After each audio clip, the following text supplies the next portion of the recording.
वज़ीर आला पंजाब मरियम नवाज शरीफ ने कहा है कि मुहर्रम उल हराम में तमाम मजालिस को सिक्योरिटी यकीनी बनाने के लिए जियो टैग किया गया है, जबकि कोशिश होगी कि मुहर्रम में मोबाइल सर्विस या इंटरनेट बंद ना किया जाए। वज़ीर आला पंजाब मरियम नवाज शरीफ की ज़ेर सदारत एपिक्स कमेटी का इजलास हुआ, जिसमें सी पैक और नॉन सी पैक मंसूबों पर चीनी और गैर मुल्की बाशिंदों की सिक्योरिटी से मुतल्लिक अमूर पर तबादला ख्याल और मानसून के दौरान सैलाब के इम्कान के पेश नज़र इमदादी सरगर्मियों के मंसूबे का भी जायजा लिया गया।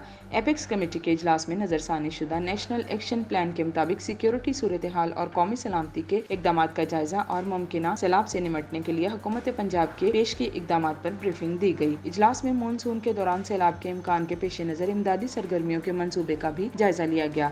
इजलास से खिताब में वज़ीर आला पंजाब मरियम नवाज शरीफ ने कहा कि मुहर्रम उल हराम की हसासियत का बखूबी अंदाजा है, हर अमर का बारीक बीनी से जायजा ले रहे हैं। उन्होंने कहा कि बहुत से अनासिर अमन व अमान की सूरत हाल खराब करने की कोशिश करते हैं, हमें मुहर्रम समेत हर इवेंट से पहले ही अपनी खामियों पर काबू पाना होगा। उनका कहना था कि सुबह भर के आरपीओस डीपीओस को मजालिस की सिक्योरिटी खुद चेक करने की हिदायत की गई है। तमाम मजालिस की सिक्योरिटी यकीनी बनाने के लिए जियो टैग किया गया है। कोशिश होगी कि मुहर्रम में मोबाइल सर्विस या इंटरनेट बंद ना किया जाए। मरियम नवाज शरीफ ने कहा कि बुलेट प्रूफ गाड़ी के बगैर चीनी बाशिंदों की नकलो हमल नहीं होगी। हुकूमत पंजाब बुलेट प्रूफ वैन और बसें मंगवा रही है। Core commander Lahore lieutenant general Syed Amir Raza ने कहा कि अवाम के जानो माल की हिफाजत के लिए बाहमी ताउन का सिलसिला काबिल तहसीन है। हुकूमत पंजाब से इस तरह के कार का अमल जारी रखेंगे, जबकि हमें सैलाब से बचने के लिए वसील मुद्दत पायदार हिफाजती तदाबीर करने की जरूरत है। उनका कहना था कि सिक्योरिटी से मुतल्लिक अमूर पर मुशावरत से फूल प्रूफ इकदाम किए जाएंगे। जदीद टेक्नोलॉजी की मदद ली जाएगी ताकि सिक्योरिटी पर मामूर कम अज कम दस्तयाब नफरी से फराइज सर अंजाम दिए जा सके।